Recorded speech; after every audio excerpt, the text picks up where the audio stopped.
Kahlil stood frozen, blood trickling from the corner of his mouth, not from a fight, but from being slammed into a locker after he was called a threat for walking away. Minutes later, both he and his attacker were suspended. No witnesses were interviewed. No footage was reviewed. And when his mother demanded answers, the principal leaned in and whispered, "Boys like him never last here." What Kahlil did next, they never saw coming.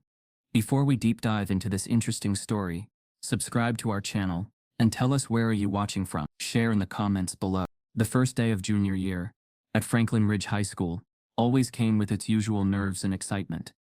The August heat still clung to the pavement, as students swarmed through the wide glass doors, laughter echoing, sneakers squeaking against polished floors. For most it was a return to routine. But for 17-year-old Kahlil Brooks, this day wasn't just a fresh start, it was a mission. Dressed in a clean white button-down, charcoal jeans, and worn sneakers that had carried him through 2 city schools before this one, Kahlil moved through the corridors with cautious hope. His mother, Vanessa, had pulled every string she could, moved districts, picked up weekend shifts, anything to get him into a school with a higher graduation rate, more AP courses, fewer headlines. Franklin Ridge was suburban, predominantly white, and known for its prestigious college placements. Kahlil wasn't intimidated by that. He was used to being the outlier. His backpack sagged under the weight of textbooks and printed course schedules. He had his eye on the AP chemistry lab, already knew the college credit opportunities, and had made peace with having to prove himself. Again, what he didn't expect was how early the game would start. He passed his new classmates' tight groups already formed, some giving him curious glances, others looking past him as if he weren't there. It wasn't new. What was new was the sharp shift in temperature as he turned a corner near the main office. There stood Principal Gerald Whitmore, tall, broad-shouldered, salt and pepper hair trimmed with military precision. He wore a navy suit that looked too crisp for a school hallway, and a silver watch that gleamed under the fluorescent lights. He wasn't talking to anyone, just watching. Not everyone, though.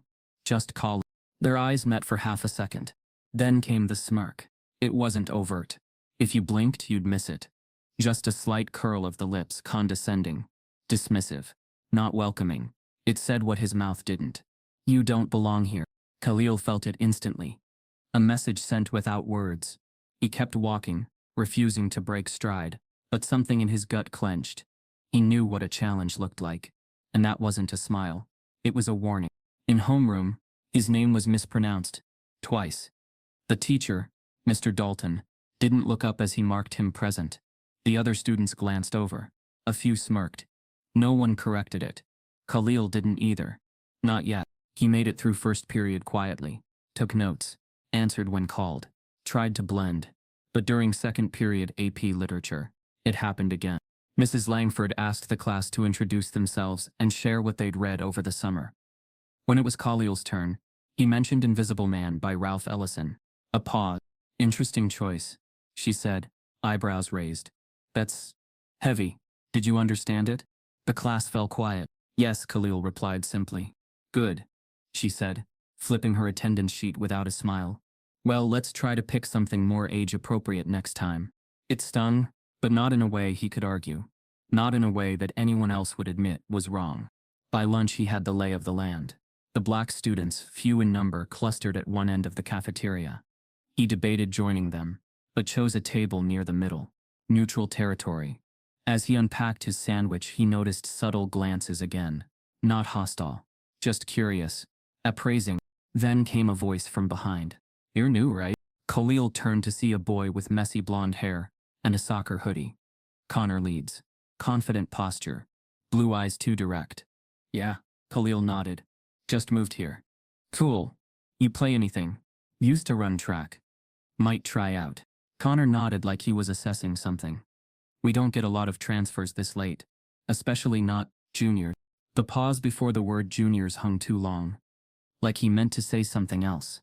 Kahlil didn't flinch. "Well, now you've got one," he replied, calm. Connor gave a quick grin and walked off. Kahlil returned to his sandwich. Appetite dulled.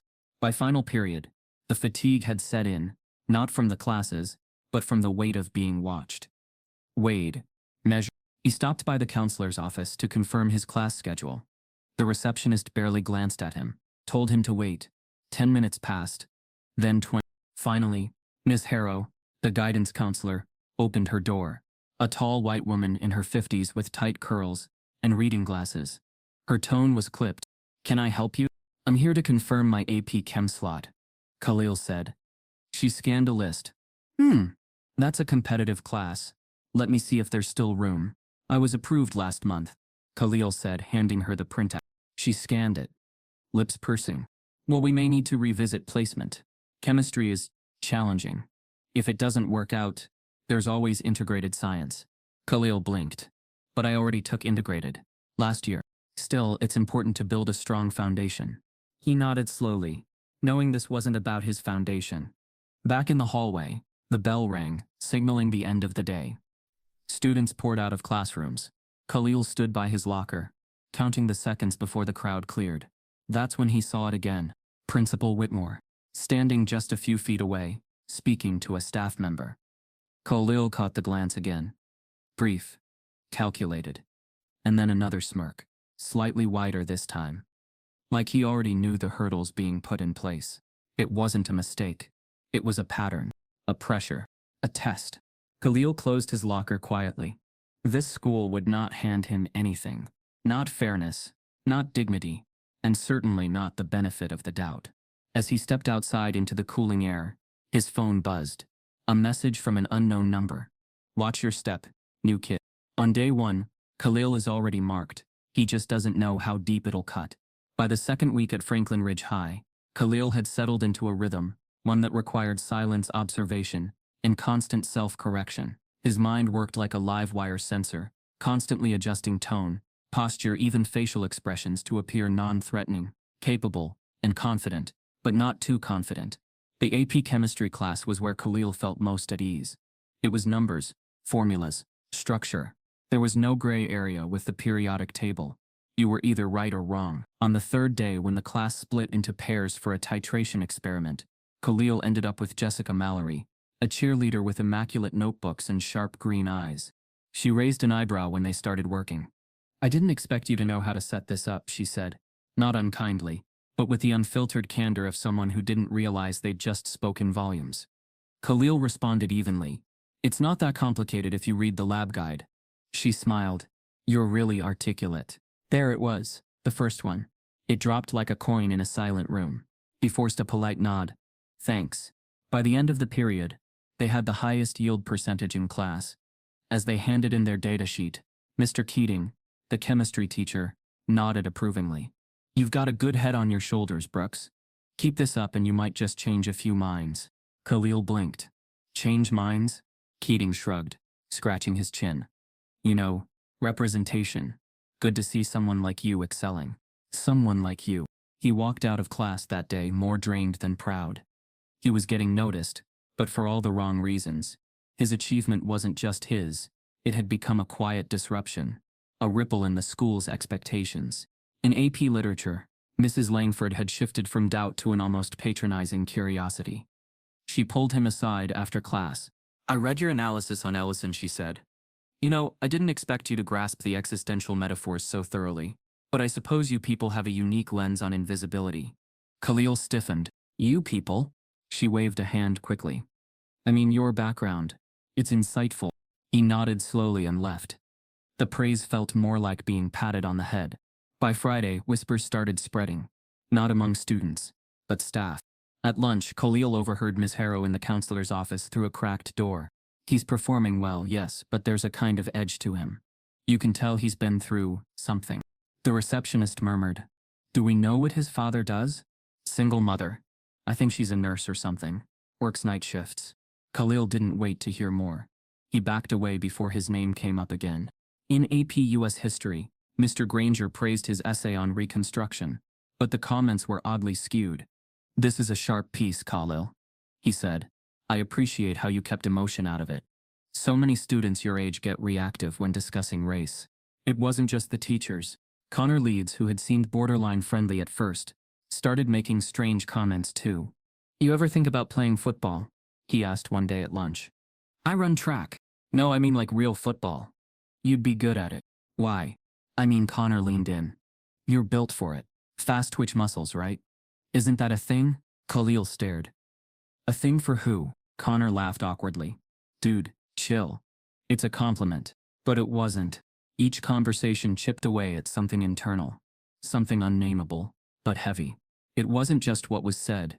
It was what was implied, what lingered behind every so-called compliment. In Spanish class, after Kahlil aced a surprise grammar quiz, the teacher, Senora Mills, chuckled and said, "You know, you don't sound like you're from the inner city." The whole class paused. Kahlil kept his eyes on his desk. He went home that evening, quieter than usual. Vanessa noticed. "You good?" she asked, while packing lunch for the next day. "Yeah," he lied. "Just tired." She nodded but watched him longer than usual. "You're allowed to talk about it, you know." "About what?" "Whatever it is they're doing to make you carry yourself like you're walking on glass." He didn't respond, because he didn't have the words yet. Not then. By the third week, the patterns were clearer. He watched as white students came in late to class, with no consequences, while his every tardy was logged.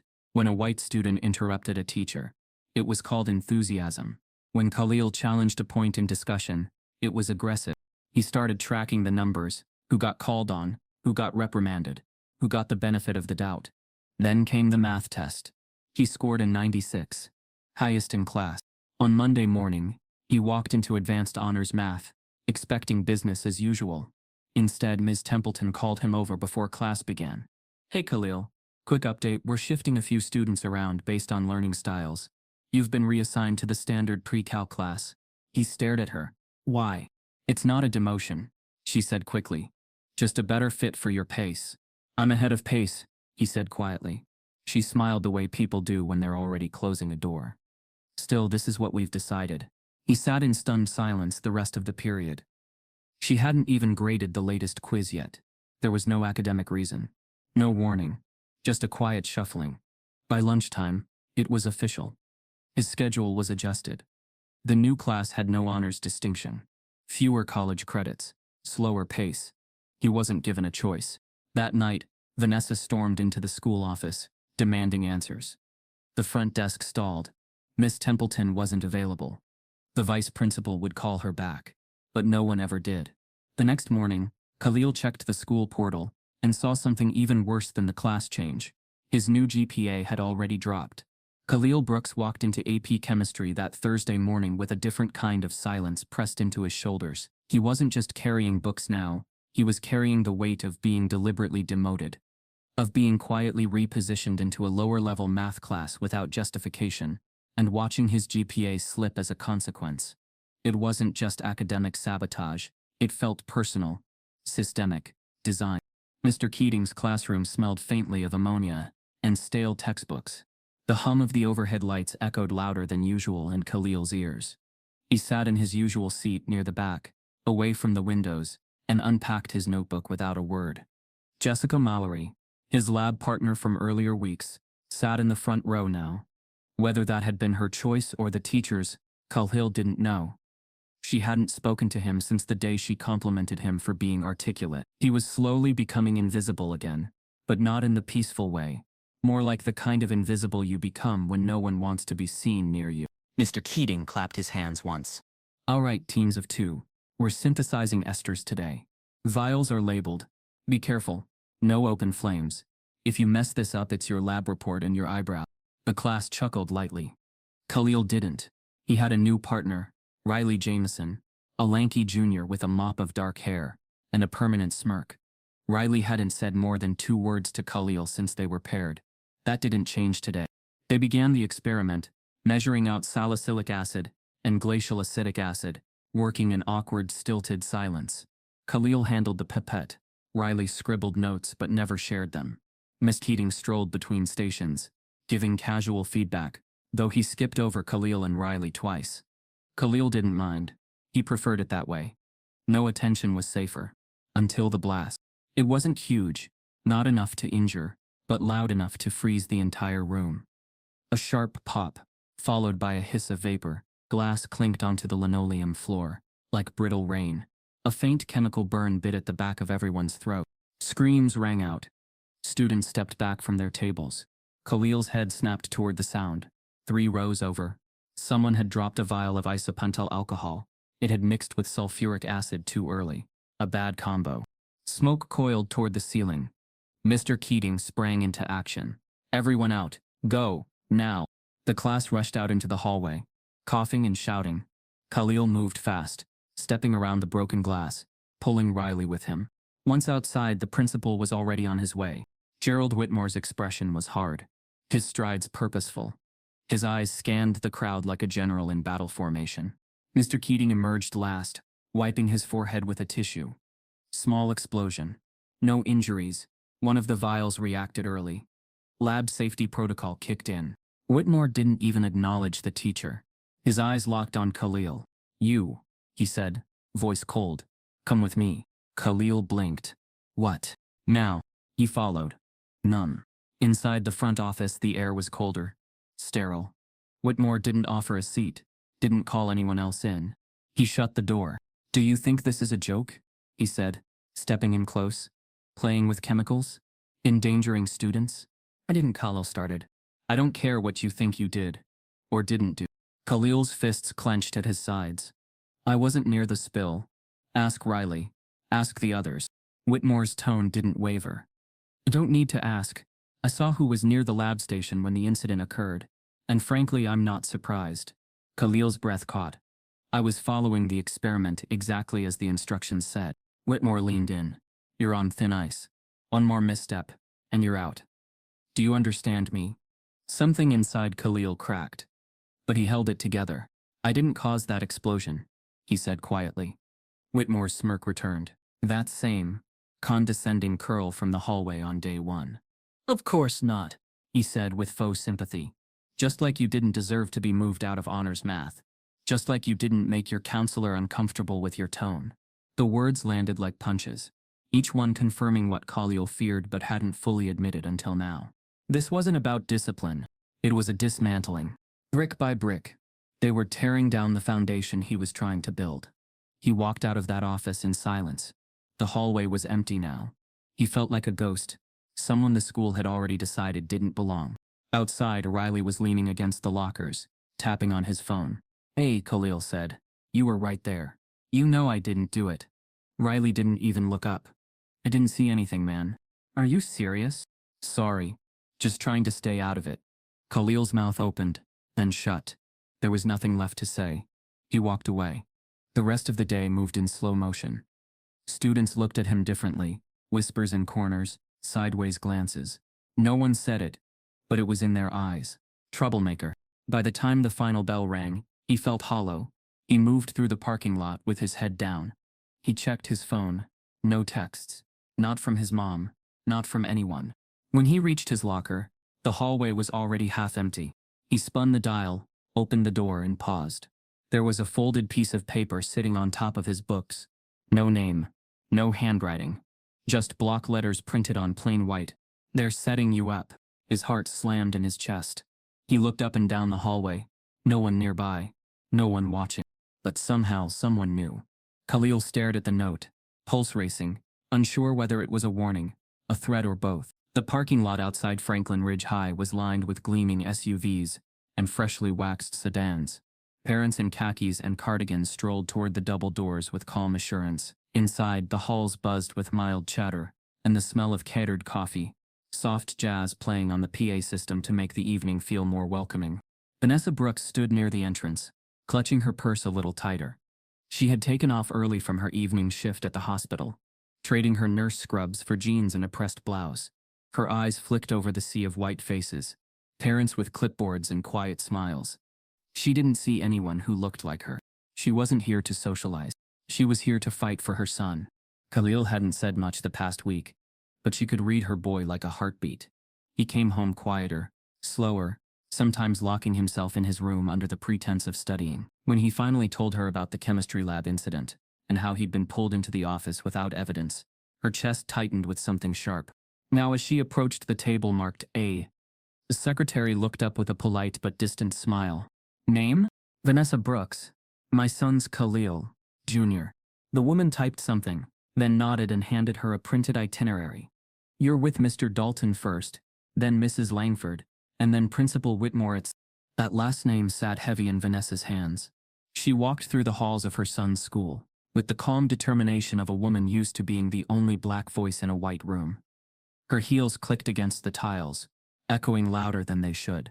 The first 2 meetings went as expected. Mr. Dalton was robotic, offering generic praise and little insight. Mrs. Langford commended Kahlil's writing, but noted he had a certain energy in class discussions that could be toned down. When Vanessa pressed for clarity, Langford smiled tightly and pivoted.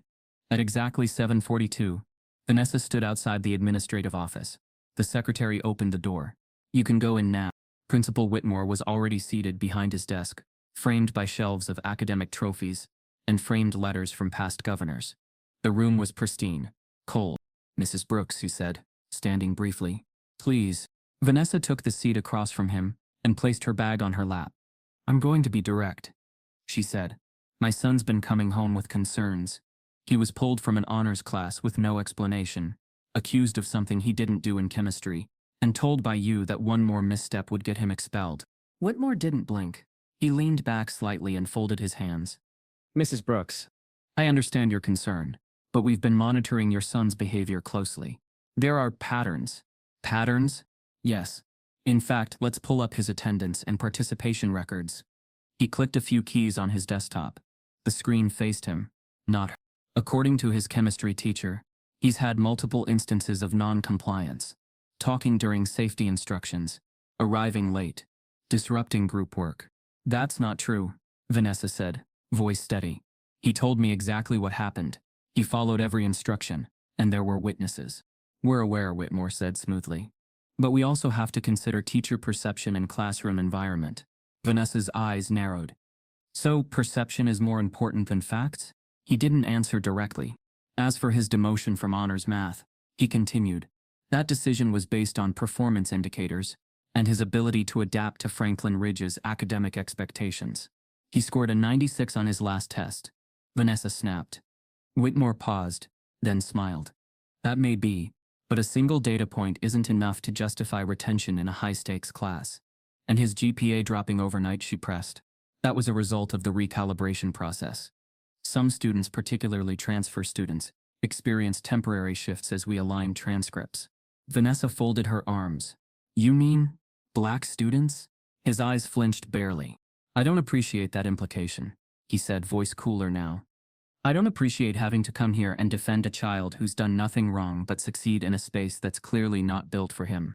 There was a long pause. Then, Whitmore exhaled, as if tired of pretending. "Mrs. Brooks, let me be candid.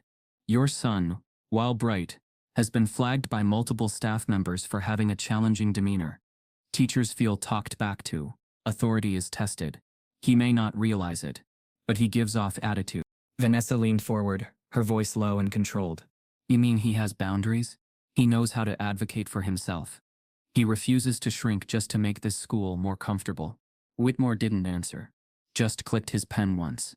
"I think," he said slowly, "we may have reached the point where we have to consider whether this school is the right fit for your family." The words hung in the air like smoke. "Not for Kahlil, for your family." Vanessa sat frozen for a moment. Then she stood. "My son will stay right where he is," she said, "and I'll be documenting every conversation from here forward, including this one." Whitmore's smile returned, but it didn't reach his eyes. "Of course, that's your right." She turned and walked out, fire simmering behind her ribs. As she moved through the hallway, the same jazz music from earlier still played through the speakers, but now it sounded hollow, fake. As Vanessa stepped into the parking lot, her phone buzzed. A blocked number had left a voicemail. She hit play. A distorted voice whispered, "You're not supposed to make noise here." By the time mid-September arrived, Kahlil had learned that silence didn't protect him. It only made the bruises easier to hide. After the voicemail, Vanessa received a low, distorted threat telling her she wasn't supposed to make noise. They filed a report with the school, but no investigation followed. No calls were returned. Just more silence. And in that silence, Kahlil found a simmering resolve. He wasn't the only one feeling it. The whispers had started in the corners of the cafeteria, between classes, in the backs of classrooms. Other black students, fewer than 15 in the whole school, had begun exchanging glances that carried weight. Shared stories, small nods, they were all fragments of a puzzle that no one had ever tried putting together. Until now. It was Jalen Morrow, a soft-spoken senior with a passion for poetry and a keen eye for injustice, who pulled Kahlil aside in the library one day.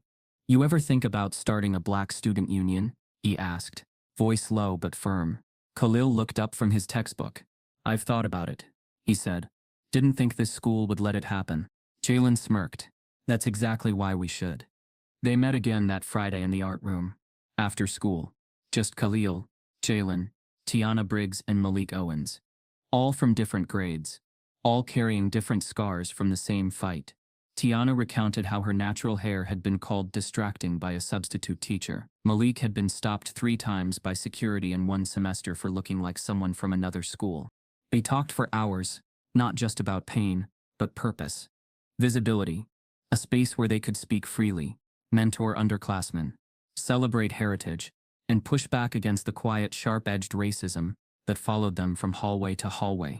They drafted a mission statement, outlined potential meeting agendas, compiled a list of interested students. Jalen volunteered to approach the activities coordinator, Mrs. Collier, the following Monday. By Tuesday, the group had an answer. Denied. Official reason: potential to create unnecessary division. "We already have a diversity club," Collier explained in a cheery email. "And we wouldn't want to create overlap." Kahlil read the message 3 times, heat rising in his chest. That same week, he noticed the Gay Straight Alliance had hosted a movie night. The chess club had put up new posters for their upcoming tournament. The Korean Culture Society was planning a kimchi workshop in the cafeteria. None of them were flagged as divisive. He confronted Mrs. Collier in the hallway between classes.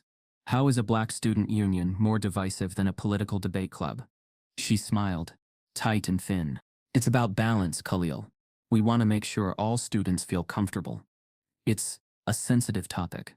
"For who?" he asked. She blinked but didn't answer. Just stepped away with a muttered, "Take care." The group regrouped. Refused to give up. They printed their own flyers, bold black and white, with the words BSU Interest Meeting. Let's talk. They posted them late Friday afternoon, when few staff were watching, on bulletin boards, locker corners, restroom stalls. By Monday morning, they were gone. Every single.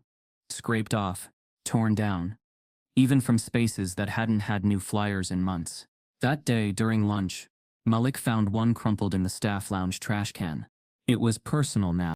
Kahlil went to the principal's office himself. Whitmore didn't bother inviting him to sit.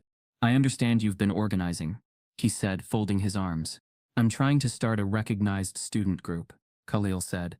Nothing more. Whitmore's voice took on that familiar, falsely calm tone. "We are not denying you your voice, Kahlil. But this institution has a responsibility to maintain unity, not promote separation." "That's not what we're doing." "That's your interpretation," Whitmore replied. "Others see it differently. And frankly, there's concern that this group could become a magnet for grievance. That's not the culture we want to cultivate." "So you want silence," Kahlil said. Whitmore didn't flinch. "I want harmony." As Kahlil turned to leave, Whitmore added, "Be careful about how you move forward. Perception matters." That night, they held the BSU meeting anyway, in the back of the public library down the street. 10 students showed up. Some brought notebooks. Some brought nothing but their stories. It was raw, honest, necessary. They recorded parts of it on Jalen's phone. Shared quotes anonymously on a private page. Within a week, one of their posts about the torn flyers began to circulate quietly among students. Comments came in. Some supportive, others mocking, a few threatening. Then came the message on Kahlil's locker. A sticky note. Plain.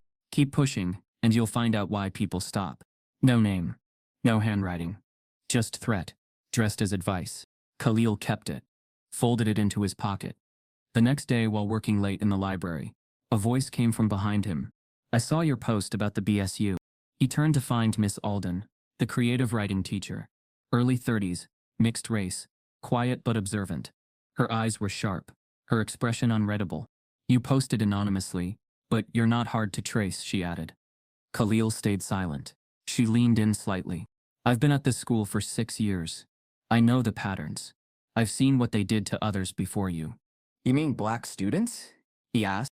She nodded once. "Most of them didn't last." "Why are you telling me this?" She hesitated. "Because I believe in what you're doing. And I know the silence here is curated, maintained, You push too hard, they'll come for your record, your recommendations, maybe even your transcript. Kahlil's stomach turned. So what am I supposed to do? She glanced over her shoulder, then slid a USB across the table. Start documenting everything. Emails, grades, rejections. Take screenshots. Save audio if you have to.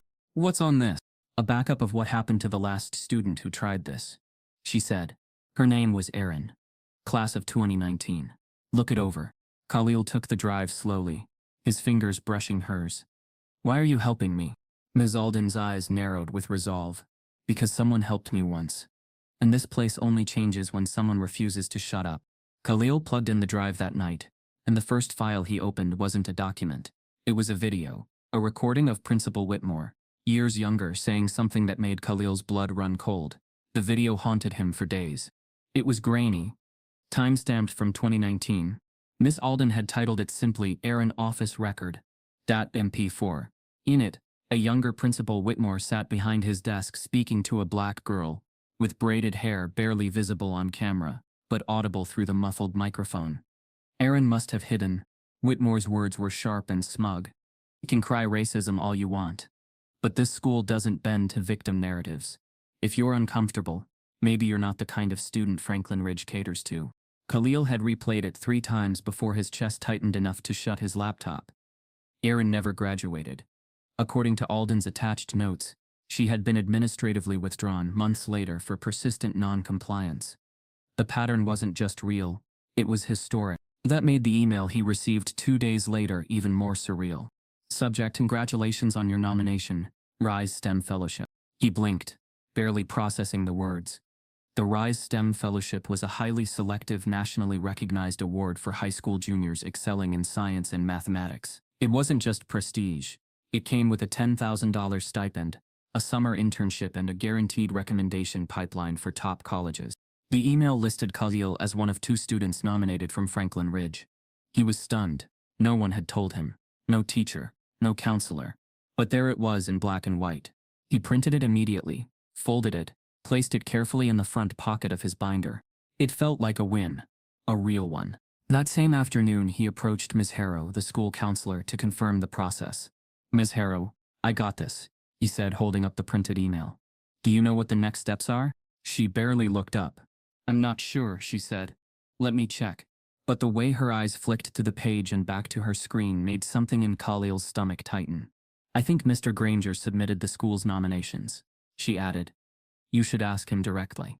Kahlil left her office confused, but not alarmed yet.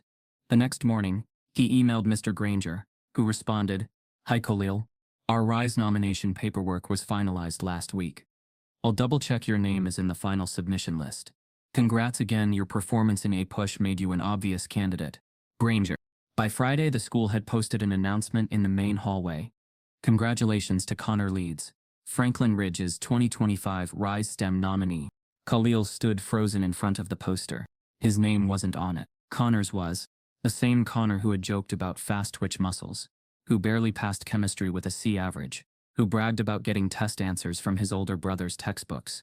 Kahlil walked fast to the counselor's office. Ms. Harrow was in, but wouldn't meet his eyes. There must be a mistake, he said, holding the original email in his hand. I was nominated. This says Connor was chosen. She smiled, almost pitifully. There was an internal miscommunication, she said. The email you received was auto-generated from an outdated nomination list. You weren't in the final selection. But I was told I was. She shifted in her seat. It was an error. These things happen. These things don't happen by accident. Ms. Harrow hesitated. Her eyes flicked toward the door, then back. Connor's father is on the school board, she said in a near whisper. Let it go. Kahlil stood there, heart pounding. He didn't yell, didn't slam anything. He just walked out. But something inside him had snapped. That night he opened a blank spreadsheet, created a file titled Scholarship Discrepancies, Franklin Ridge. He began compiling data, student rosters, public achievements, known scholarships. He combed the school website for past recipients, cross-referenced with GPA rankings, club leadership, and science fair results. Then he found it. In 2022, a black senior named Naomi Green had been announced as a finalist for the same Rise scholarship, only for it to later be reassigned to a white male student. after eligibility inconsistencies were discovered. There were no details. Naomi never commented publicly. She never enrolled in college that fall. Kahlil dug further. In 2021, another black student, Darius Cummings, was quietly removed from the National Honor Society list, weeks after being announced as a regional essay finalist. No explanation. His family moved that same month. The deeper he looked, the more cases emerged. Quiet redactions, unexplained switches, retracted recognitions. They weren't isolated. They were strategic. The pattern was clear. Public acknowledgement followed by quiet reversal. Each time, the student in question was either black or brown. Each time, the replacement was not. His hands shook as he typed. He emailed Ms. Alden. Subject found something. There's a pattern. Not just me. Not just Aaron. This goes back years. I think they've been systemically stripping awards. I can prove it. She responded in minutes. Come to my classroom. Bring what you've got. And be careful. He arrived after school with a USB and the spreadsheet. Alden read it silently, her brow tightening line by line. You need to save multiple backups, she said when she finished. Google Drive. Offline. Flash. This isn't something you carry around in one place. I want to go public, Kahlil said. Soon. Alden leaned back. You can. But know this. Once you do, there's no going back. You'll be targeted more than ever. They'll try to discredit you. I don't care anymore. She looked at him, long and steady. Then let's make sure you can't be erased. That night, while backing up his spreadsheet, Kahlil logged into his student portal and found his academic file had been locked. Access denied. The Monday after Kahlil's academic file was mysteriously locked, Vanessa Brooks received a personalized invitation in her mailbox. A glossy postcard printed in school colors with cursive lettering across the top. Franklin Ridge Future Leaders Parent Forum. Join us for an evening of progress, planning, and parent-led innovation. Date: Thursday. 6. Location: Media Center, Franklin Ridge High School. On the back, in smaller text. Open discussion on expanding Franklin Ridge's gifted and advanced pathways for high-performing students.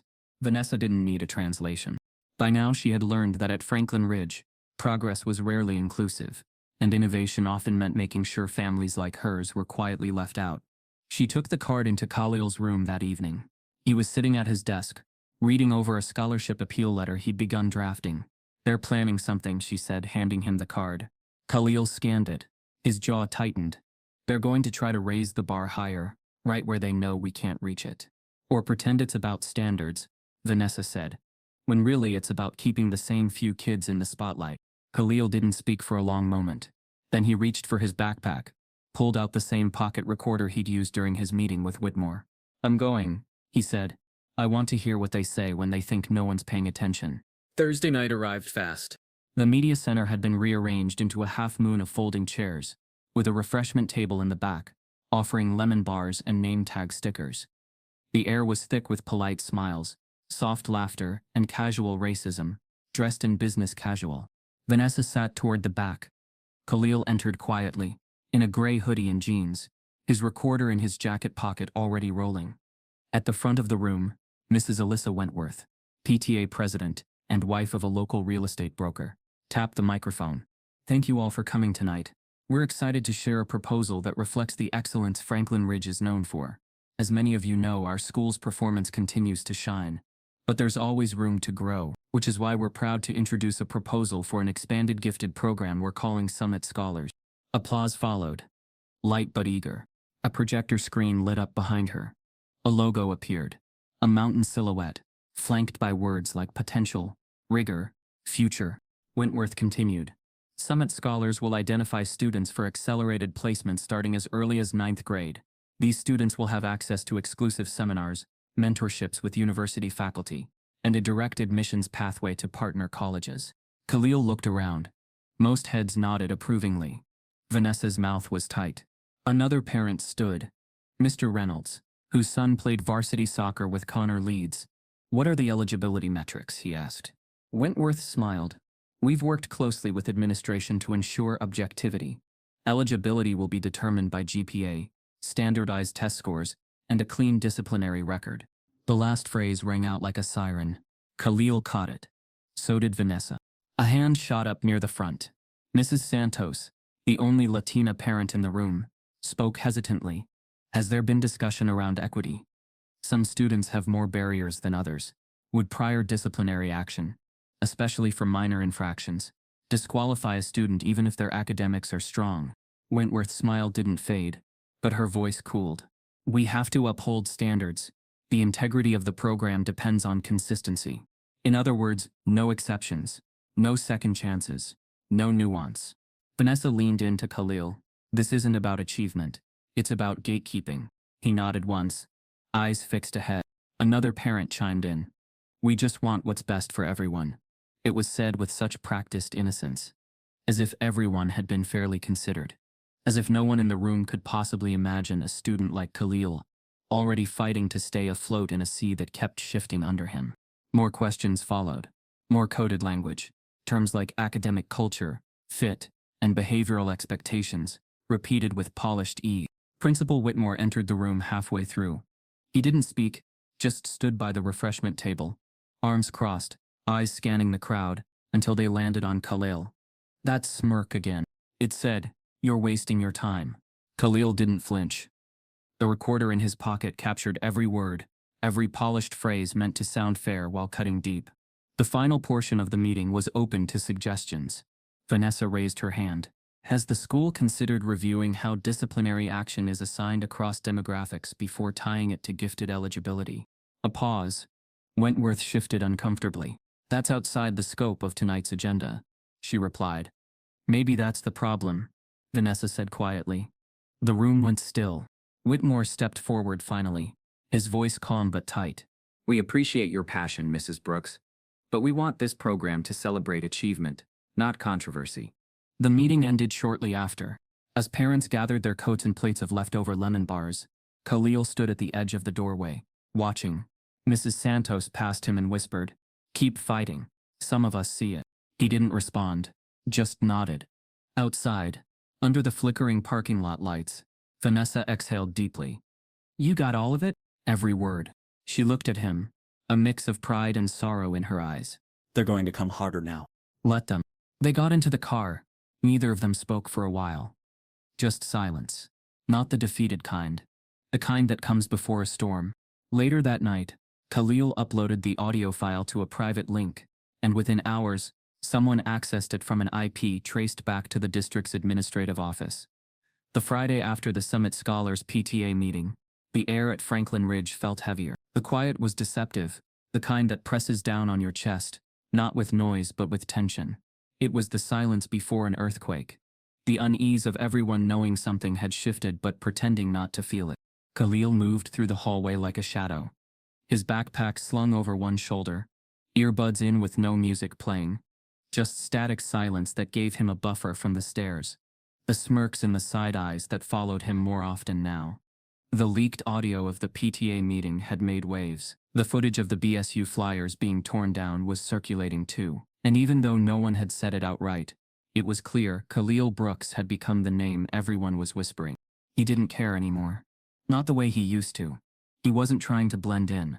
That ship had long sailed. Fourth period had just ended. The halls buzzed with foot traffic as students migrated between classes.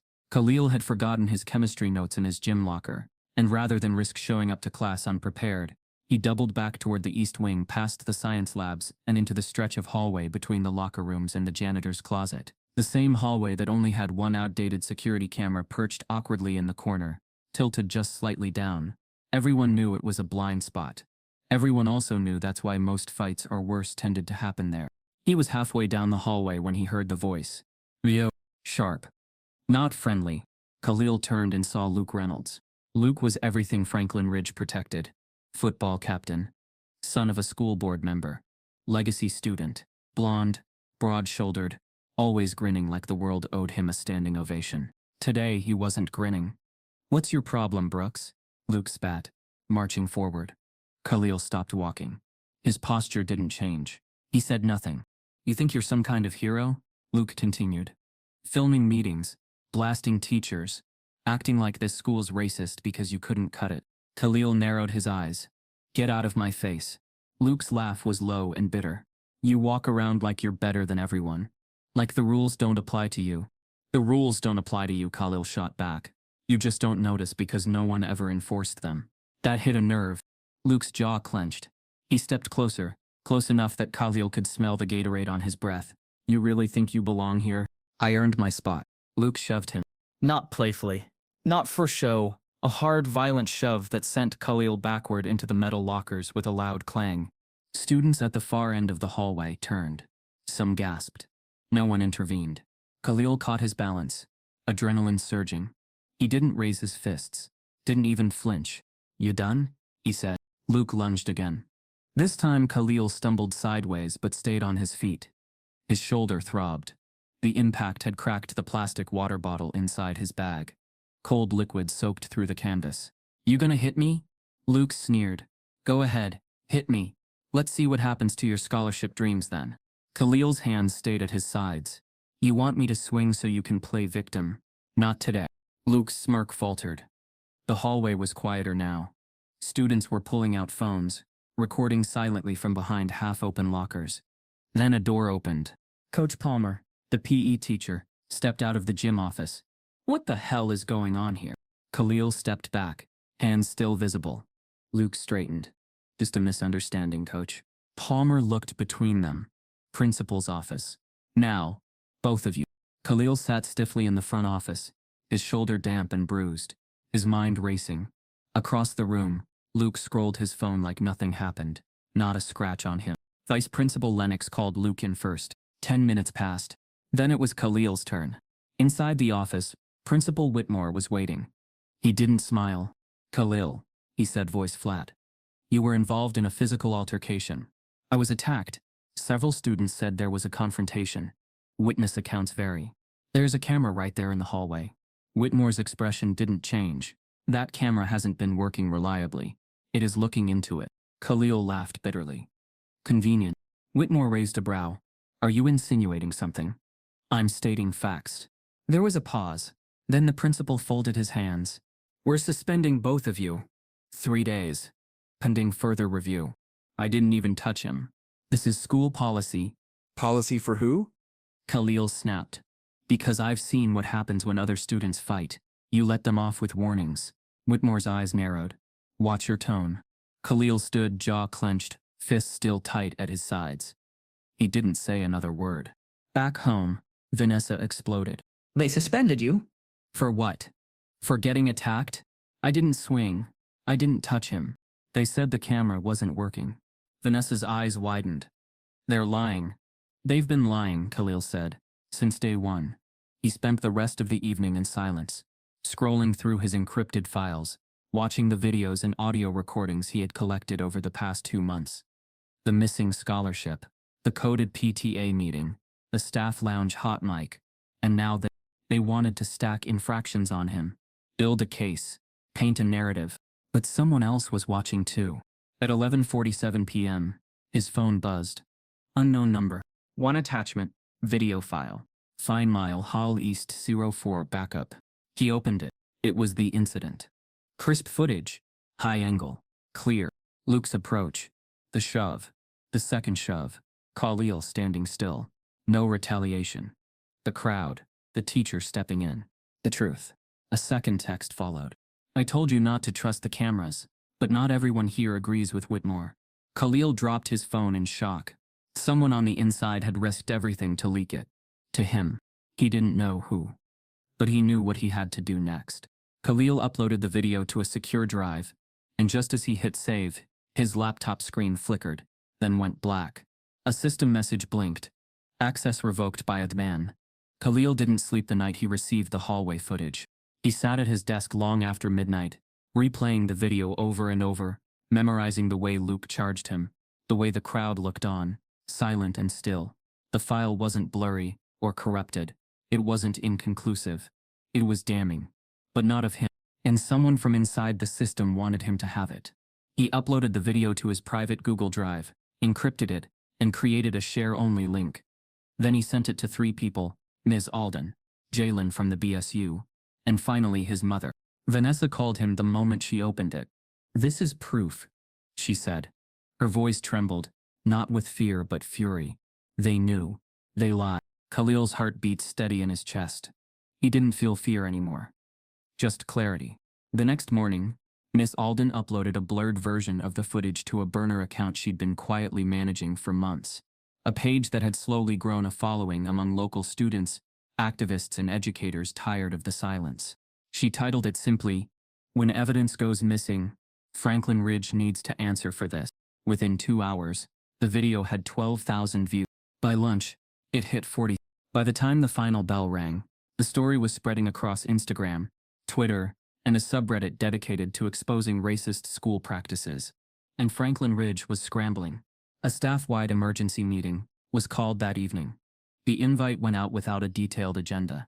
Just urgent, addressing online footage and community perception. Inside the faculty lounge, the tension was a living thing. Teachers murmured to each other in clipped tones. Some looked nervous, others defensive. Principal Whitmore stood at the head of the long table, hands folded behind his back like a general suppressing chaos. "This is not a witch hunt," he began. "This is a conversation about unity, about responsibility. We are educators, and that means rising above social media hysteria." No one mentioned Kahlil by name, but everyone knew who this was about. A few teachers nodded along, others stayed quiet. That's when Ms. Lindstrom, a senior English teacher nearing retirement, muttered something under her breath, caught by a still-hot microphone at the end of the table, plugged in for the Zoom link with the district liaison. "You people always cry racism when you don't get your way." The sentence wasn't loud, but it wasn't whispered, either. The room froze. Whitmore blinked, slowly turned to her. "What did you say?" But it was too late. The feed was still live. A junior staffer present to run tech had heard it. They clipped the audio, layered it over a screenshot of Lindstrom's face, and posted it to TikTok before the meeting even ended. It hit 100,000 views in under 4 hours. By midnight, "You People Franklin Ridge" was trending regionally. A news blogger picked it up, then a local radio show, then a podcaster with a national platform who specialized in school discrimination cases. Vanessa's phone rang early the next morning. It was NPR local. "Can we speak with you or your son for a feature on racial bias in suburban schools?" Kahlil, sitting across the table, just stared. "This is bigger than me," he said. She nodded. It always was. The school issued a vague statement before noon. "Franklin Ridge High does not condone any language or action that undermines the values of equity and respect. We are conducting an internal review." But the damage was done. Students began protesting in subtle ways. Some wore black hoodies, with masking tape across their mouths. Others carried signs in the hallways that read, "Don't erase the evidence," or "We deserve to be seen." The BSU page gained over 1,000 new followers in 24 hours. Parents began calling. Teachers tried to quiet things down, but the dam had cracked. In the teacher's lounge, rumors swirled. Lindstrom had been asked to take administrative leave. 2 staff members submitted anonymous letters backing Kahlil's claims, one citing a long pattern of racial bias from the administration. At home, Kahlil kept updating his files, cataloging every headline, every screenshot. Ms. Alden advised him to stay ready. "They'll come after your credibility now," she warned. "Not with fists, but with paperwork, whispers, questions." She was right. That afternoon, Kahlil received a formal email from the school board. "We'd like to schedule a meeting to discuss your role in the recent events and ensure your academic record is in order amid the disruptions." He read it twice. "They want to scare me," he told his mom. "But you've got truth," she said. "And people are finally watching." The next morning, Kahlil opened his email and found a message not from the district, but from a CNN producer. "We'd like to feature your story on our national education segment. Are you willing to go on record?" The Monday after the hallway video leaked, and Kahlil's laptop was mysteriously locked down. The hallways of Franklin Ridge didn't just shift, they split. The footage had spread like wildfire. Even in its shortened, edited form, the video of Luke Reynolds shoving Kahlil into the lockers, without retaliation, was clear. Unquestionable. Kahlil's innocence wasn't just confirmed, it was undeniable. But the reaction wasn't unified. By mid-morning, Kahlil noticed how differently people walked past him now. Some moved faster, eyes down, avoiding him like he was contagious. Others stared openly, brows furrowed like they were studying a specimen. And then there were the few brave or reckless who stopped to speak. "You didn't deserve that," said Ria, a junior from AP Lit, as she passed him in the lunch line. They owe you an apology. I saw the whole thing, muttered Noah, a sophomore on the robotics team. If you ever need someone to back you up, I got you. But those voices were outnumbered by the silence. Some classmates unfollowed him on social media within hours of the leak. Group chats went cold. Lab partners stopped texting him. Even teachers who had once smiled now avoided his eye. In the hall, the line between neutrality and avoidance was no longer thin. It was a wall. By Tuesday, it was open season. A fake Instagram account popped up, A Truth About K. Brooks. It posted side-by-side photos of Kahlil, with captions like Cry Bully 101, and plays the victim, runs the comments flooded in fast, and though the account was quickly reported and taken down, screenshots spread like spores. More followed. Anonymous DMs poured in. Enjoy your 15 minutes, race hustler. Bet your mom coached you to act scared. You only got into this school because of a quota. Kahlil showed them to Vanessa one night. She scrolled through his phone, lips pressed into a razor-thin line. You're going to screenshot and save everything, she said, voice controlled, but fierce. This isn't hate, it's evidence. He nodded, but her words didn't soothe the ache. It wasn't the racism that surprised him. It was the ease with which so many kids he thought were decent, maybe even friends, became silent witnesses, or worse, subtle collaborators. And then the shifts started happening closer to home. Jalen, the senior who helped organize the BSU, suddenly stopped replying to texts. His Instagram, once filled with pro-BSU posts, was wiped clean. When Kahlil saw him in the hall, Jalen gave a faint nod and walked on without stopping. Tiana, who once rallied the group with righteous fire, suddenly skipped meetings altogether. When he finally cornered her near the parking lot, she avoided eye contact. My mom thinks I should lay low, she mumbled. I've got a younger sister here. She doesn't want any trouble. It's not trouble, Kahlil said. It's truth. Tiana looked torn, then said something that stuck with him for days. Truth doesn't pay for tuition. Kahlil. Silence keeps the scholarship. Even Malik, who once defended Kahlil after the honors math debacle, stopped showing up to BSU gatherings. When pressed, he only said, Coach hinted that my playing time might depend on staying out of drama. You know how it is. Kahlil knew exactly how it was. Isolation wasn't loud. It was gradual, strategic. It didn't scream. It suffocated. Only Ms. Alden remained consistent. She checked in daily, even when nothing new had happened. Keep your head down but your documentation up, she'd say. They're betting on exhaustion. Still, some students, particularly younger black students, clung closer. Maya, a freshman with box braids and a camera always slung around her neck, started following Kahlil around like a silent shadow. People need to see this through our lens, she said, recording footage for what she called a student truth doc. Others reached out quietly, slipping notes into his locker. I see you. Don't stop. But it was a lonely resistance. And each day Kahlil could feel the toll, the stiffness in his neck, the migraines that wouldn't fade, the dreams where he was back in Whitmore's office, being told once again, you don't belong here. Then came Thursday. He arrived early, trying to avoid the before-class crush. He walked the now familiar halls with tired eyes, the silence more hostile than any words could be. As he approached his locker, he knew something was wrong. The kids nearby had gone too quiet. Heads were turning. Some phones were already out. And then he saw it, spray-painted in red, across the gray locker door. Nadayor. 6 bold letters, all caps, dripping slightly from the corners. The hallway froze. A few students gasped.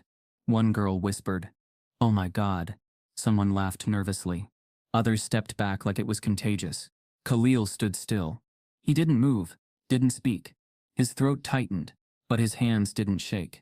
Then from the corner of his eye he saw Principal Whitmore approaching. For once even he looked stunned. Staff scrambled to block students from taking photos, though it was too late. The image had already been captured, already being shared, already on its way to being viral. Kahlil, Whitmore said, voice measured, "Come with me. We'll get this handled." But Kahlil didn't move. He just stared at the word. Not because it shocked him, but because in some twisted way, it confirmed everything. The silence, the sabotage, the fake smiles, the detentions, the scholarships lost, the cameras turned off. It all led to this. As Whitmore tried to lead him away, Kahlil's phone buzzed. A new anonymous message flashed on the screen. That wasn't the last word. Check your email next. The air in Principal Whitmore's office had never felt colder. Kahlil sat across from the man who had haunted his every school day since the moment they first locked eyes in the hallway. Now Whitmore wore the same tailored navy blazer, the same watch that glinted under office lights, but there was something new in his eyes. Tightness, fatigue, a flicker of awareness that control was slipping. Kahlil wasn't here by request. He had demanded the meeting. After the racial slur spray-painted on his locker, after national media picked up the story and images of Franklin Ridge trended across platforms, he was done waiting for justice. He was going to walk into the storm and drag it into the light. He had prepared for this moment for weeks. The manila folder in his lap was thick, carefully curated screenshots, student testimonies, GPA manipulation logs, a printout of the original scholarship nomination email, and time-stamped photos of the hallway fight with Luke Reynolds. Next to it was a slim digital recorder, hidden and live. Principal Whitmore leaned back in his chair, one hand steepled under his chin. So, what's the purpose of this little presentation, Mr. Brooks? Kahlil didn't blink. I'm here to talk about the pattern, sir. What pattern? The one where my AP math placement was quietly revoked. Where my scholarship disappeared. Where security footage conveniently failed. Where flyers got pulled, lockers got tagged, and somehow I'm still the one called a threat. Whitmore's expression didn't change, but his nostrils flared slightly. We've been over these concerns, Kahlil. You're clearly upset, and I understand. No, Kahlil said, his voice low but firm. You've pretended to listen. You've deflected, manipulated, gaslit. Now I've brought proof. He pulled out the scholarship email first. Dropped it on the desk. I was the original nominee. Whitmore glanced at it. Mistakes happen. That email wasn't an official confirmation. Right, Kahlil said. And the file that went missing from my academic portal, was that a mistake too? Whitmore didn't answer. Kahlil slid forward the next document, a printout of the BSU denial email from Mrs. Collier. We were denied because it was deemed too political. Yet the debate team hosted a school-wide discussion on gun control last semester with zero pushback. Kahlil, Whitmore said slowly, you're spiraling. You've taken isolated events and twisted them into a narrative that doesn't exist. Kahlil reached into his bag and pulled out the transcript from the PTA meeting. This is your assistant principal saying students with discipline issues don't belong in enrichment programs. She was referring to me after I was falsely suspended. That was a generalized statement. It was targeted. Whitmore's eyes darkened. He sat forward. I understand what you're trying to do. You're trying to frame this school, me, as some villain in your personal story. But let me be clear. This institution will not be bullied by a teenager playing activist with a camera and a grudge. Kahlil didn't flinch. Funny how the word bully gets used by people who've spent years quietly destroying kids like me. You're out of line, Whitmore said sharply. No, Kahlil said. I'm in the truth. The room went quiet. Then Whitmore stood up slowly, walked around the desk, and leaned against it, arms crossed. You don't belong here, and you never did, he said. There it was. The mask finally dropped, not hidden in policy, not shrouded in vague language. Just said, plain, bare. Kahlil's face remained calm, but inside, something stilled. A confirmation, a full-circle echo of that first day in the hallway, where a smirk had spoken more than words ever could. Now the words had followed. You going to expel me? He asked.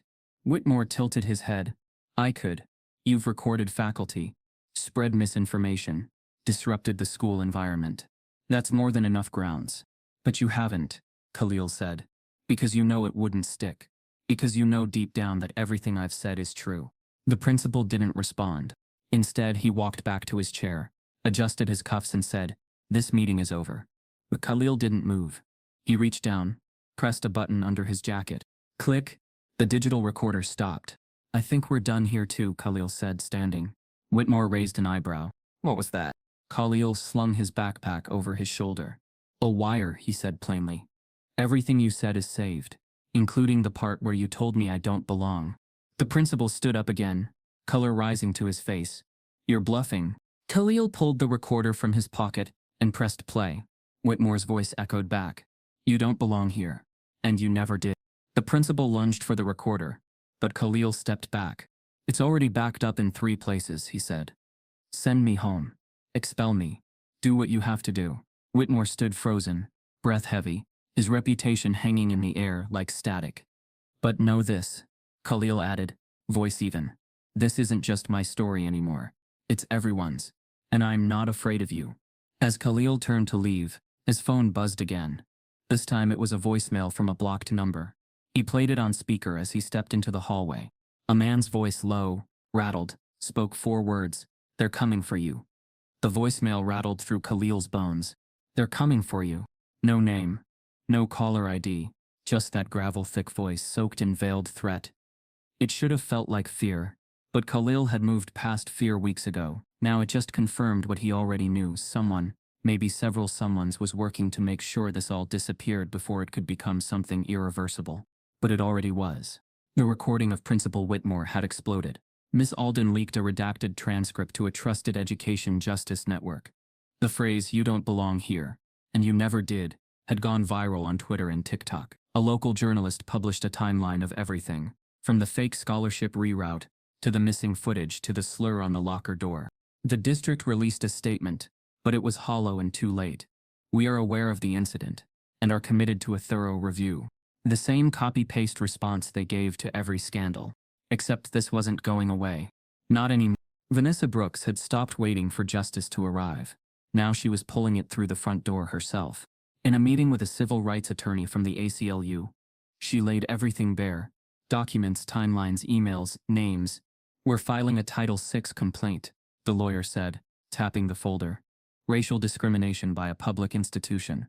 But be warned. Districts stall. They erase. They delay. This is a war of endurance." Kahlil nodded. "Then we're ready for war." But the school board? They weren't preparing for battle. They were preparing to bury. Emails began bouncing back with automatic replies. Administrators suddenly on sabbatical. Requests for Kahlil's official records were in process for weeks. FOIA filings for camera logs and scholarship documentation returned incomplete. Entire pages redacted or flagged not retained. Even Whitmore's public schedule was wiped from the school's website. "They're cleaning house," Alden whispered one night after hours. "They're covering their tracks before the complaint becomes a case." Then came the twist no one expected. An email from an encrypted address. No subject line. Just a link. Inside, screenshots, memos, deleted internal messages. One stood out. From Gerald Whitmore to District Superintendent. Subject: Rise nomination replacement. "Given the optics, I suggest rerouting the nomination to Connor Leeds. His father has already pledged a $25,000 donation toward athletics. We'll frame it as an administrative miscommunication." There it was. Black and white. Kahlil's stomach turned. It wasn't just systemic. It was strategic. The whistleblower, unknown but precise, sent 6 more files over the next 3 days. Meeting recordings, committee notes, even a recorded Zoom call with school board members joking about problem parents who get too loud. But then, silence. Alden tried to trace the source. Every lead hit a wall. Whoever it was had vanished. "Probably forced out," she said, "or scared into submission." Meanwhile, the school tightened its grip. Flyers warning students against unauthorized recording appeared in the hallways. Staff were told not to comment on ongoing personnel matters. The Student Truth Doc project started by Maya was shut down by IT. Her files deleted without warning. Even the janitor who first told Kahlil about the camera blind spots. Gone. Transferred to another school, they said. The board was betting on fatigue. On short attention spans. On the news cycle moving on. But Kahlil had one card left. Result day. It was the end of semester assembly. Traditionally a moment of school pride. Honoring top GPAs, scholarship winners, and college acceptances. This year it was also Whitmore's last scheduled public appearance before his temporary leave. Kahlil knew it would be their final attempt at rewriting the narrative. He also knew what was coming. So did Ms. Alden. She slipped him a flash drive 2 nights before. "Play it when the moment's right," she said, "and have your mom record everything, from her phone. Don't use the school's AV system. They'll kill the feed." Kahlil didn't ask what was on it. He already trusted her more than the system built to fail him. Vanessa arrived early that morning, seated near the front with 2 power banks, a backup phone, and a calm rage that looked like grace. By the time the student body had filled the auditorium, the stage was already set, with banners that read excellence, leadership, integrity. Principal Whitmore took the podium with the polished smugness of a man used to applause. Today, he began, we celebrate not just achievement, but character. He began calling names. Honors lists. Sports MVPs. A round of polite applause.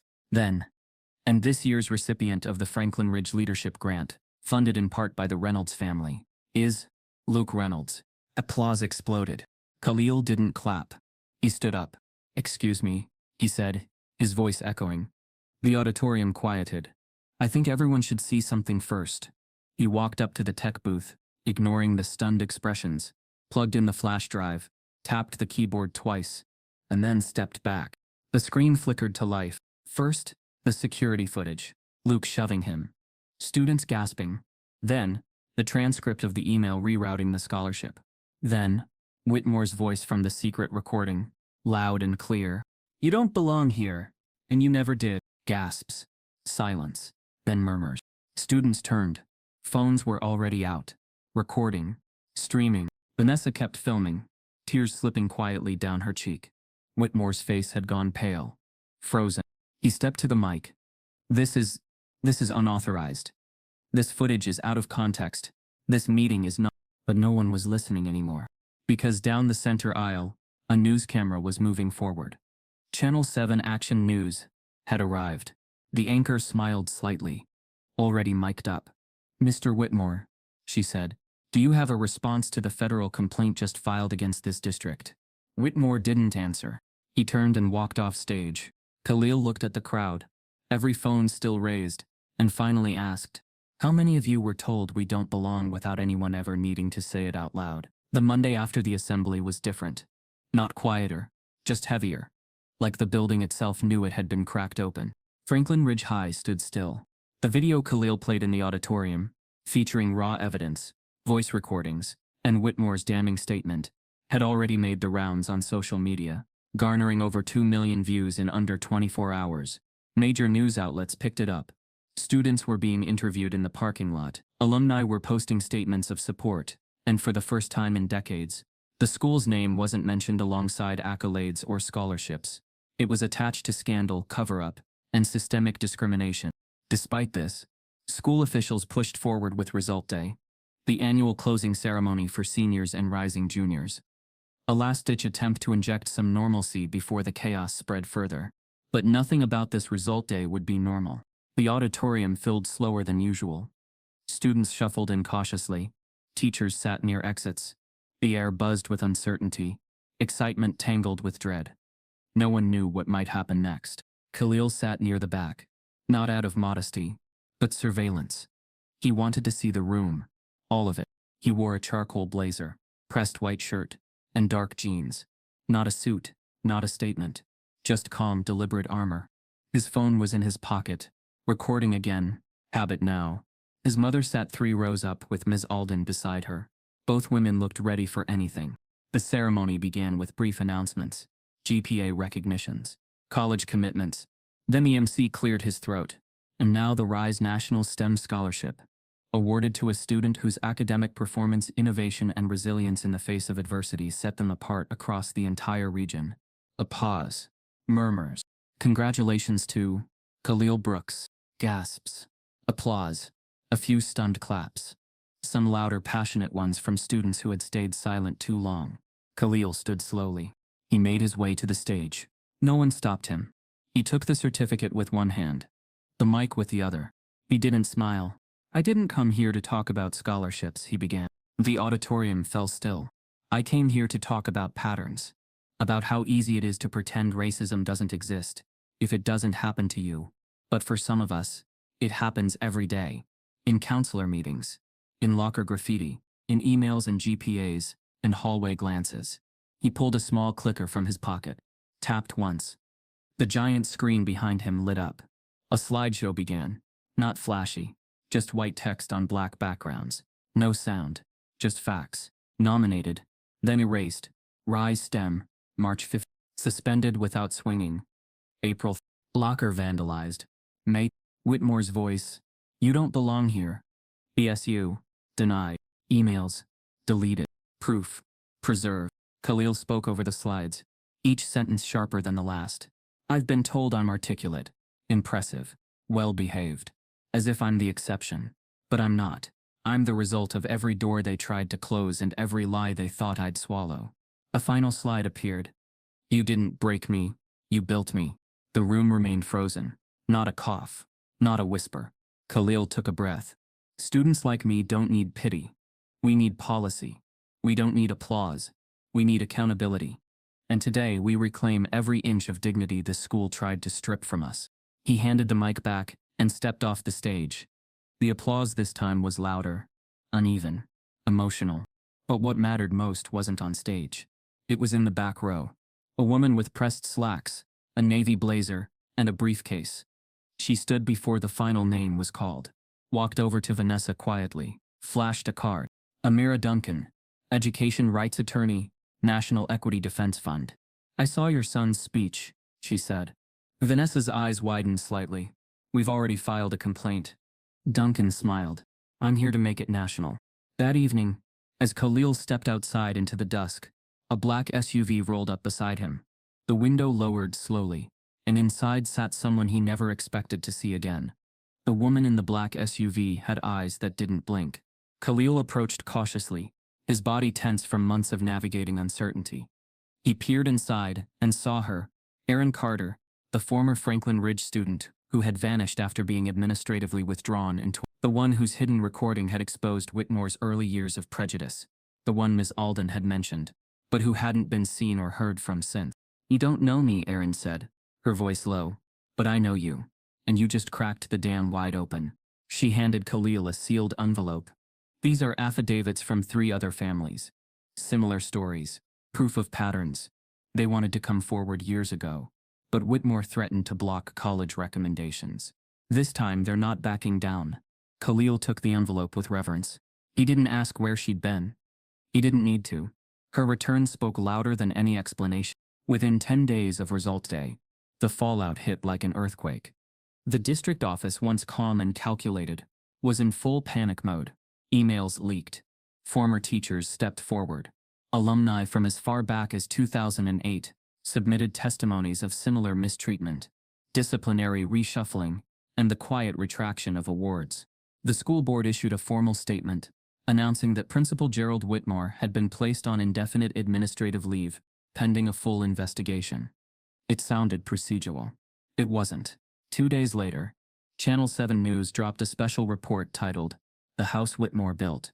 It opened with the hallway footage of Kahlil and ended with a 3-minute montage of every family affected, every GPA doctored, every voice silenced. The next morning, Whitmore's photo was removed from the school's website. His office sat dark. By week's end, the district revoked his tenure, a move almost unheard of in Franklin Ridge's history. Parents who once defended him as firm but fair now turned silent or panicked. The PTA scrambled to explain their silence. Students who had distanced themselves from Kahlil began reposting his speech online, with captions like, "We didn't know and he warned us." Kahlil didn't say a word publicly. He didn't need to. His silence had power now. Then came the most seismic shift of all. A class action lawsuit, filed on behalf of 8 former and current students. The suit named Whitmore, the district superintendent, and 3 school board members. The claims ranged from racial discrimination and civil rights violations to scholarship fraud and unlawful academic suppression. Kahlil and his mother weren't plaintiffs, but their story was the cornerstone. Amira Duncan, the education rights attorney who met them at result day, had taken lead counsel. This isn't just about Franklin Ridge, she told reporters.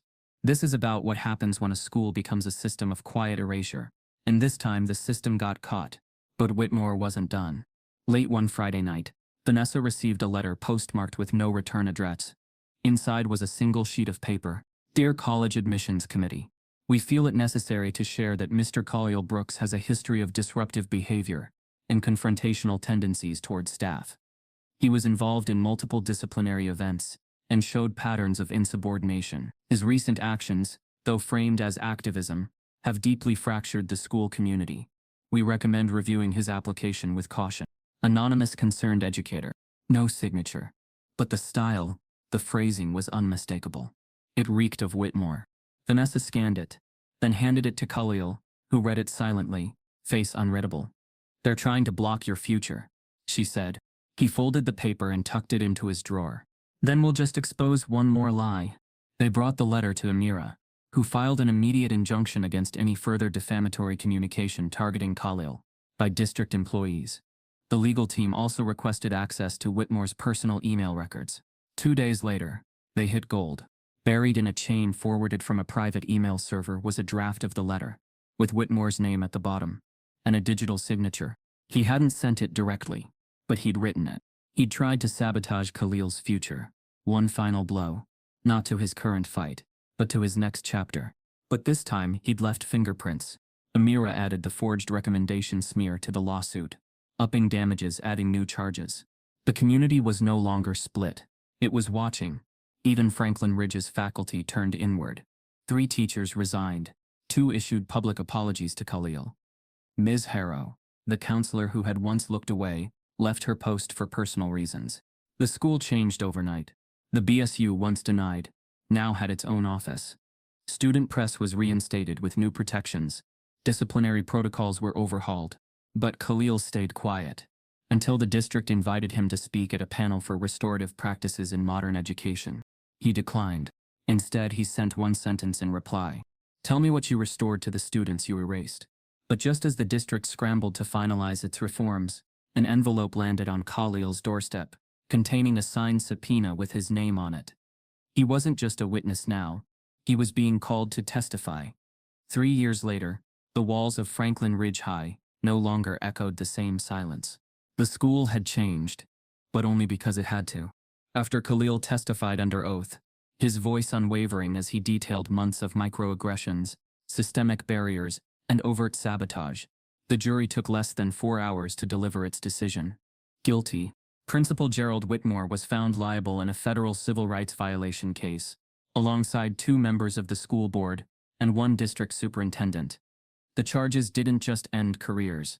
They ended an era built on buried records, favoritism masked as merit, and policies weaponized against those who didn't fit a certain mold. The ruling sent shockwaves through educational circles across the country. Headlines screamed the verdict. Student exposes racism in elite suburban school, and wins. But Kahlil didn't celebrate in public. There were no victory interviews, no TikTok declarations. He didn't smile for the cameras. Instead, he returned to the courtroom after it cleared, picked up the pen he used to sign his testimony affidavit, and slipped it into his jacket pocket. It was never about going viral. It was about surviving, and changing the rules so no one else had to crawl through fire to be seen. The reforms came faster than anyone expected. Franklin Ridge was forced to enter a consent decree, monitored by the Department of Education. Within 1 year, the BSU was not only sanctioned, it was funded, given its own advisory board, and positioned to collaborate with community leaders. The GPA tracking system was rebuilt from scratch. Transparency tools were introduced so that every student and family could view performance data in real time. Disciplinary actions were reviewed quarterly for equity patterns, and any disparity triggered an independent review. Scholarship nominations were overseen by third-party auditors.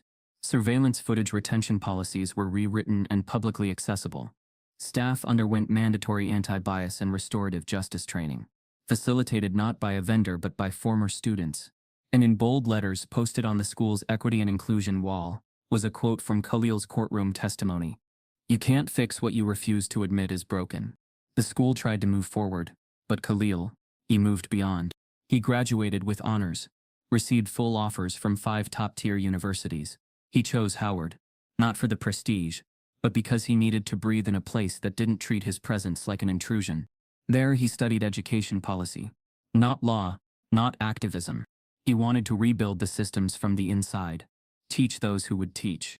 He interned with Amira Duncan at the National Equity Defense Fund, where he helped draft legislation that created funding for school equity audits across public districts nationwide.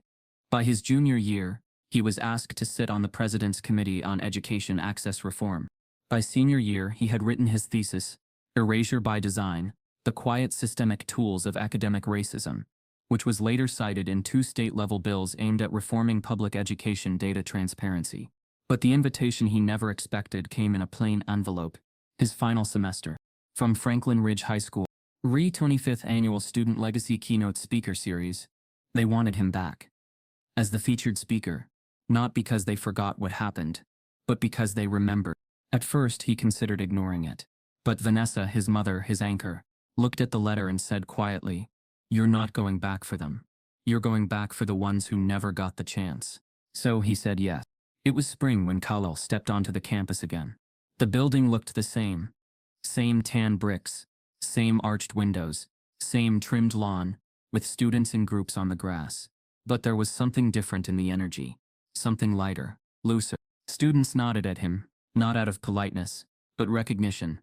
A few black students whispered to one another, and one freshman walked up to him, nearly breathless. "You're the reason I applied here," she said. Kahlil smiled, warm and calm. "Then make sure you're also the reason it keeps changing." Inside, the auditorium buzzed with anticipation. He was introduced not by a teacher, but by a BSU member, Cameron Lee, a junior with short locks and sharp poise. "Today's speaker isn't just a name in our school's history," Cameron said. "He is the reason this history turned a page. Please welcome Mr. Kahlil Brooks." Applause thundered. Kahlil took the stage slowly, in a black turtleneck tailored jacket and jeans. No notes, just memory. "I was told once," he began, "that I didn't belong here, that my presence was a disruption, that I was too loud, too complicated, too unwilling to fall in line." He let the silence linger. "And maybe I was. But sometimes breaking the line is the only way to redraw it." He walked the audience through the story, not as trauma, but as truth. About the locker graffiti, the scholarship theft, the lies about GPA, the hallway footage, the sabotage letter, the courtroom. "But this isn't about me," he said. "It's about what this school became when we stopped accepting silence as safety." He pointed to the wall where the BSU's mission statement was now framed. "I don't want applause for surviving. I want you to question why surviving here was the goal in the first place." As he ended, the audience stood, not out of obligation, but gratitude. Tears flowed. Teachers wept. Students cheered. Some whispered apologies they hadn't said before. Some simply nodded, silently saying, "Thank you for not giving up." Afterward, Kahlil didn't linger on stage. He asked for a moment to himself. He walked down the familiar hallway, the one where Luke Reynolds once shoved him, where the camera failed, where silence became policy. He walked past the old counselor's office, now renamed the Student Equity Resource Center, past the BSU wall with student portraits, and finally he stopped at his old locker. The paint was new, but he remembered every dent, every slam, every second spent staring at it, wondering if today would be the day he snapped. He reached into his pocket, pulled out a folded sheet of lined paper, and slipped it inside. Then he closed the locker gently. On the paper was a message in his handwriting. "They tried to erase me. Now I write the rules. No one should have to prove their humanity just to be seen. If you've ever felt erased, overlooked, or told you don't belong, this story was for you." Type yes if you believe silence should never win. Subscribe if this broke your heart.